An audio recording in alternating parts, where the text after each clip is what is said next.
বাজার থেকে আজ শিং মাছ আনা হইছে। এই শিং মাছ পরিষ্কার করা কিন্তু অনেক কষ্টের। আমার মা আর নানুকে দেখতাম এই গাছের পাতা দিয়ে ঘষে তারপর শিং মাছ পরিষ্কার করত।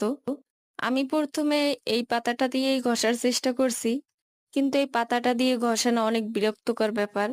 সহজে পরিষ্কার হয় না, আর পরিষ্কার হলেও তেমন ভাবে হয় না।